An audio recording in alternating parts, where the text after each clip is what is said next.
팔레스타인 가자지구 북쪽의 한 병원이 어제 저녁 폭격당해 500명이 숨졌습니다.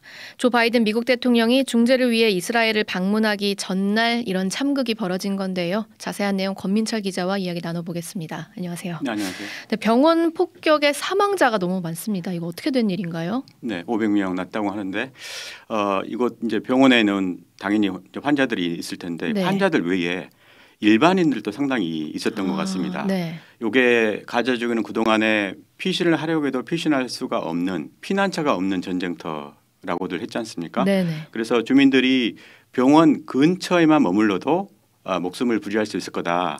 이런 기대감 때문에 병원 근처에 많이 있었던 것 같고요. 이번에 폭격 맞은 아까 말씀하신 알 아흘리 병원은 특히나 영국의 성공회에서 운영하는 병원이기 때문에 예. 이곳은 다른 데보다 상대적으로 더 안전할 것이다. 이런 주민들이 많이 기대를 했던 때문인 것 같고요. 예. 사망자 대부분은 현재 여성과 어린이들이라고 하는데 이 집계가 이어질수록 사망자는 더 늘어날 것 같은데 일부에서는 1,000명 이상이 될 것 같다. 이런 얘기도 나오고 있습니다. 네. 여기서 로켓이 병원을 쳤을 때 당시의 상황을 한번 보고 가겠습니다. 영상으로는 재생이 안 되는 건가요? 폭격음이 소리가 좀 잘 안 들리는데 근데 너무 끔찍하네요. 네네. 지금 이 알자지라에서 네. 틀고 있는 영상인데 이 영상을 이제 그러니까 이 장면을 지켜보던 주민들이 이제 놀라서 찍어서 올린 거군요. 장면도 좀 있고요. 뭐 어린이와 여성들이 대부분이라고 하니까 정말 피난가 있던 분들이 한 줄기 끈을 붙잡고 피난가 있었는데 이런 일을 당해서 뭐 너무 참담하다는 말밖에 할 말이 없을 것 같습니다. 근데 이게 지금 누구 소행인지 아직 불분명한 건가요? 네, 일단 이 소식을 처음 전한 쪽 외부 전한 쪽은 가자지구의 이제 그 행정부였고요. 예. 이스라엘이 이 폭격을 해서 이런 참극이 발생을 했다라고 발표를 했습니다. 그동안 이스라엘의 전쟁 이후의 행적을 보면 주민들을 남쪽으로 피신을 하라고 해놓고 남쪽을 공격을 하든가 네.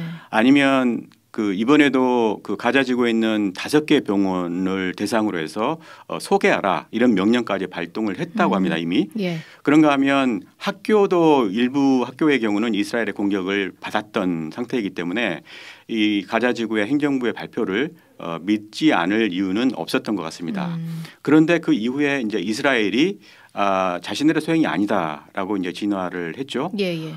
처음에는 이게 자신들의 소행이 확인이 안 된다라고 이야기를 했다가 조금 더 이후에는 이게 알고 보니까 그 팔레스타인 이슬라믹 지하드라고 하는 단체의 소행이다. 이 단체가 실수로 쏜 로켓이 병원을 타격을 했다. 이렇게 좀 더 발전된 이제 주장을 내놨는데 네. 물론 그 지목당한 이슬라믹 그 지하드는 강력히 아니라고 부인을 하고 있습니다. 네. 다만 미국과 그나마 관계가 좋은 사우디아라비아의 경우는 이게 이스라엘의 극악무도한 범죄다 이렇게 규정을 하고 있습니다. 그런데 팔레스타인 이슬라믹 지하드라는 이름은 좀 생소해요. 처음 네, 듣는 것 이번 같은데요. 전쟁 국면에서 처음 등장한 네네. 단체인데 하마스와는 또 다른 무장 정파거든요.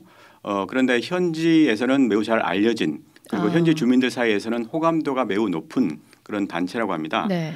이 단체는 이슬람 형제단에서 독립을 했는데 현재 가자지구에서 활동을 하고 있다고 하고요. 그러면은 이스라엘의 주장대로라면 가자지구 안에서 쏜 로켓이 가자지구 안으로 떨어졌다는 말이 되잖아요. 그렇죠. 그 주장에 근거가 있습니까? 병원이 폭격을 당할 당시에 지하드에서 쏜 로켓이 병원 옆을 지나갔다 이런 얘기를 하고 있거든요. 네. 다시 한번 강조드리지만 지하드가 쏜 로켓이 병원을 정확하게 맞췄다가 아니고 병원 옆을 지나갔다라는 얘기인데 그래서 이제 관련된 증거를 공개를 하겠다라고 했는데 조금 전에 들어오기 전에 조금 전에 보니까 이제 관련된 증거라고 공개를 한 게 이 영상입니다. 예. 조금 객관적이고 무슨 과학적인 그런 데이터라기보다는 영상이어서 앞으로 이스라엘이 얼마나 객관적인 증거를 내놓느냐 네네. 여기에 어떤 이번 사건의 주범이 누군지 판가름 날 것 같습니다. 네. 그런데 어쨌든 뭐 누구의 소행이건 이게 폭격이 뭐 의도된 것이든 아니면 뭐 실수든지 간에 바이든 대통령이 이스라엘 방문하기 전날에 이런 사건이 터지면서 뭔가 좀 지금 정세에 미치는 영향이 더 커진 것 같단 말이죠. 네, 조금 전에 제 방송 시작하기 직전에 바이든 대통령이 이제 이스라엘 텔아비브에 도착을 했다고 하는데요. 예. 그 이스라엘에 5시간 동안 이제 머무르는 걸로 이제 일정이 대폭 축소가 됐습니다. 당초에는 이스라엘 외에 요르단으로 건너가서 요르단 국왕, 이집트 대통령 그리고 팔레스타인 자치정부 수반과 함께 만나서 정상회담을 열기로 했습니다. 이번 중동 방문의 목적은 크게 5가지였을 텐데 하나는 이제 그러니까 이스라엘에 대한 지지 네. 그리고 이스라엘로부터 이번 전쟁의 목표라든가 전략을 청취하는 것 그리고 주변 국가들을 압박을 해서 확전을 좀 자제하는 방안을 강구토로 가는 것 그리고 이제 인질들 있지 않습니까? 네네. 그 하마스가 억류하고 있는 그 인질들을 석방을 하고 그리고 가자 지구에 있는 민간인들을 어떻게 좀 지원할 건지 이런 것들이 이제 방문의 목적이었을 텐데 방금 말씀드린 목적들 가운데 뭐 확전 방지라든가 또 인질 구출은 사실상 물 건너간 것으로 보여집니다. 그러니까 뭐 물 건너간 정도가 아니라 정말 확전 가능성이 이제는 더 커졌다 이렇게 볼 수도 있을까요? 네, 어젯밤 사건 이후에 중동 전역에서 상당히 그 강력하고 좀 그 과격한 그 아랍권의 저항이 좀 있었습니다. 그러니까 반 이스라엘 시위가 굉장히 컸었는데 이게 사건 당시에 동영상이라든가 사진들이 유포가 되면서 반 이스라엘 감정을 자극을 한 것 같습니다. 특히 그 요르단강 서안은 그동안 이 가자 지구보다는 상대적으로 좀 잠잠했는데 여기서 시위대와 또 팔레스타인 자치정부 당국 간의 마찰이 있었고요. 그리고 요르단 암만에 있는 이스라엘 대사관에도 한 수천 명이 몰려가서 급습을 했던 일이 있었다고 합니다.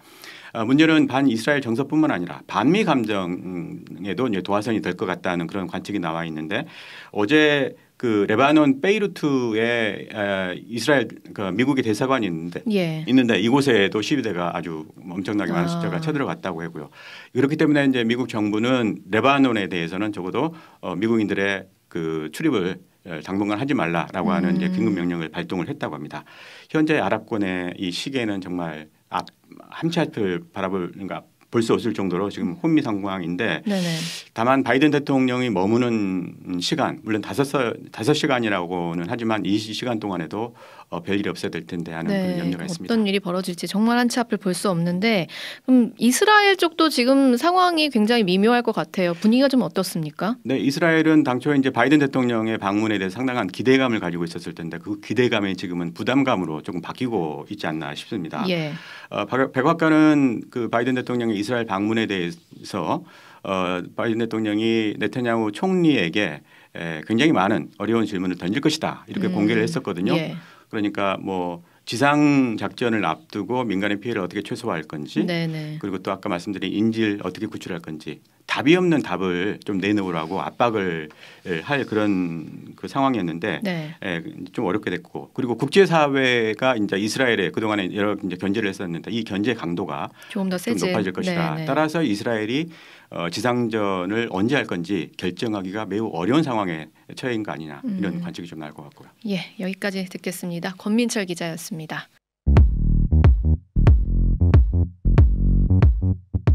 오늘 하루 뉴스 맥락 정다운의 뉴스톡이면 됩니다. 유튜브 노컷 채널 알림 설정하시면 매일 오후 5시 30분 실시간 참여하실 수 있습니다.